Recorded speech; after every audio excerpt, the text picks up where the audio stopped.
céu encheu-se de tristeza quando se compreendeu que o homem estava perdido e que o mundo que Deus criara deveria encher-se de mortais condenados à miséria, enfermidade e morte. E não havia um meio de livramento para o transgressor. A família inteira de Adão deveria morrer.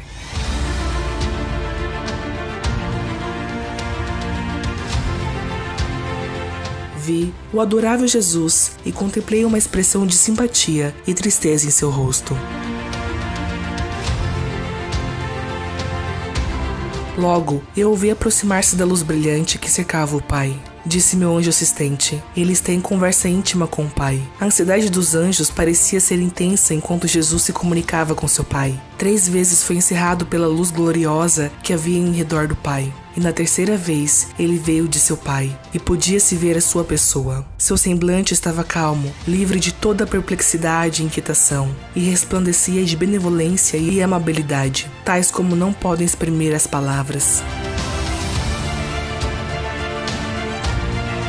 Fez então saber à hoste angélica que um meio de livramento fora estabelecido para o homem perdido. Dissera-lhes que estivera a pleitear com o Pai, e oferecera-se para dar sua vida como resgate, e tomar sobre si a sentença de morte, a fim de que por meio dele o homem pudesse encontrar perdão, que pelos méritos de seu sangue e obediência à lei divina, ele poderia ter o favor de Deus, e ser trazido para o belo jardim e comer do fruto da árvore da vida.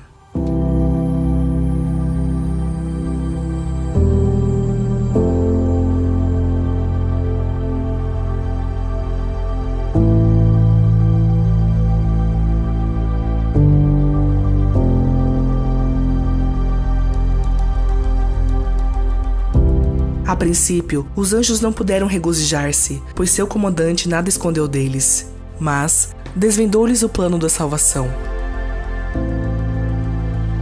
Jesus lhes disse que ficaria entre a ira de seu pai e o homem culpado, que ele arrostaria a iniquidade e o escárnio e que poucos apenas o receberiam como filho de Deus. Quase todos o odiariam e rejeitariam.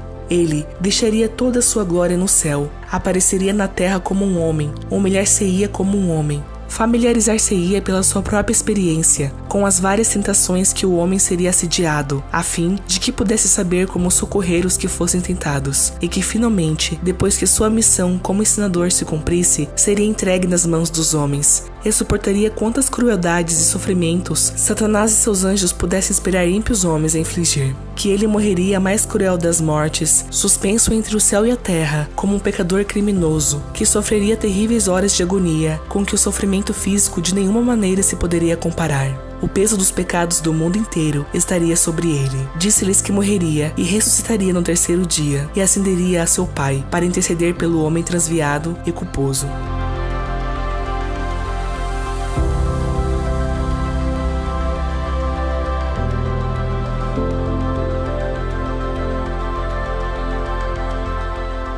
Os anjos prostaram-se diante dele, ofereceram suas vidas. Jesus lhes disse que pela sua morte salvaria muitos, que a vida de um anjo não poderia pagar a dívida. Sua vida unicamente poderia ser aceita por seu Pai como resgate pelo homem. Jesus também lhes disse que teria uma parte a desempenhar, estar com ele e o fortalecer em várias ocasiões, que ele tomaria a natureza decaída do homem, e sua força não seria nem mesmo igual a deles, e seriam testemunhas de sua humilhação e grandes sofrimentos. E ao testemunharem seus sofrimentos e o ódio dos homens para com ele, agitar-se-iam pelas mais profundas emoções, e pelo seu amor para com ele desejariam livrá-lo, libertá-lo de seus assassinos, mas que não deveriam intervir para impedir qualquer coisa que vissem, e que desempenhariam uma parte em sua ressurreição, que o plano da salvação estava ideado, e seu Pai aceitaria esse plano.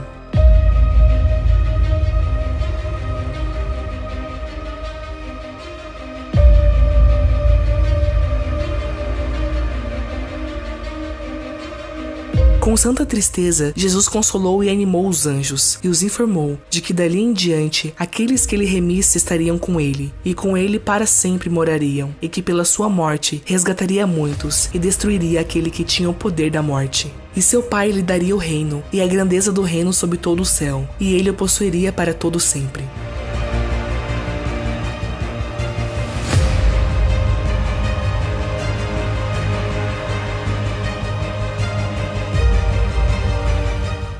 Satanás e os pecadores seriam destruídos para nunca mais perturbarem o céu ou a nova terra purificada.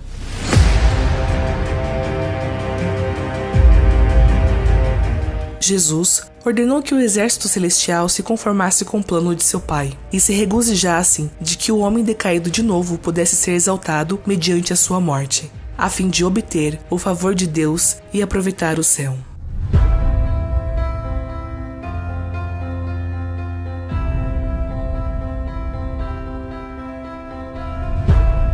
Então a alegria, inexprimível alegria, encheu os céus. E a hoste celestial cantou o cântico de louvor e adoração. Tocaram harpas e cantaram em tom mais alto do que tinham feito antes, pela grande misericórdia e condescendência de Deus, entregando o seu muito amado para morrer por uma raça de rebeldes. Derramaram-se louvor e adoração pela abnegação e sacrifício de Jesus, por consentir ele em deixar o seio de seu Pai e optar por uma vida de sofrimento e angústia, e morrer uma morte dolorosa, a fim de dar sua vida por outros.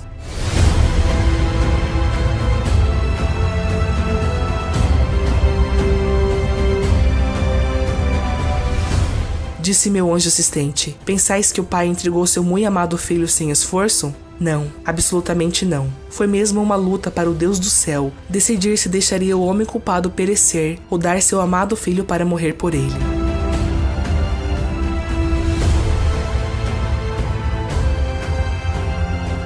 Os anjos estavam tão interessados na salvação do homem que se podiam encontrar entre eles os que deixariam sua glória e dariam a vida pelo homem que ia perecer.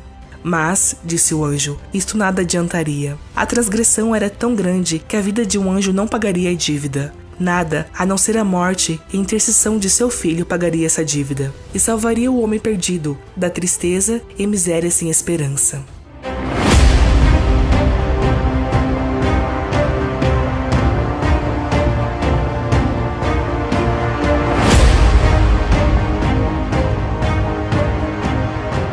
Foi aos anjos designada a obra de subirem e descerem, com bálsamo fortalecedor, trazido da glória, a fim de mitigar ao Filho do Homem os seus sofrimentos e ministrar-lhe.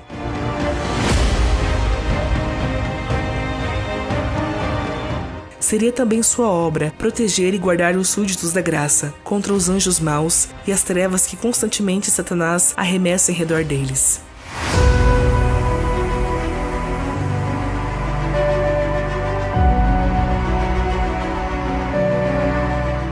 Vi que era impossível a Deus alterar ou mudar sua lei para salvar o homem perdido. Portanto, ele consentiu em que seu amado filho morresse pela transgressão do homem.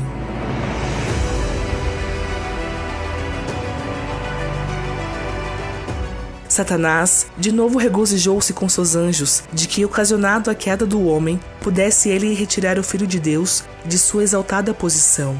Disse a seus anjos que quando Jesus tomasse a natureza do homem decaído, poderia derrotá-lo e impedir a realização do plano da salvação.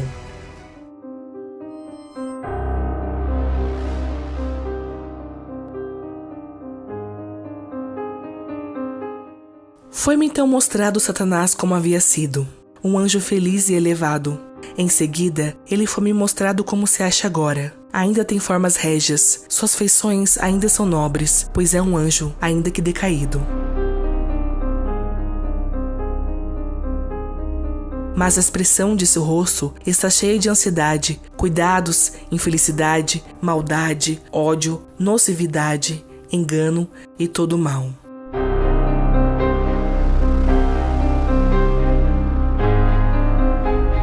Aquele semblante que fora tão nobre, notei-o particularmente. Sua fronte, logo acima dos olhos, começava a recuar.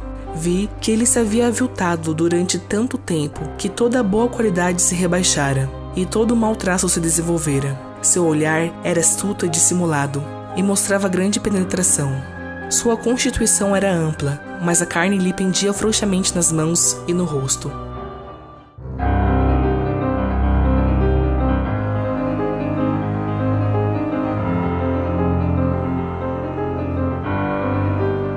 Quando o vi, apoiava o queixo sobre a mão esquerda. Parecia estar em profundos pensamentos. Tinha um sorriso no rosto, o qual me fez tremer. Tão cheio de maldade e dissimulação satânica era ele.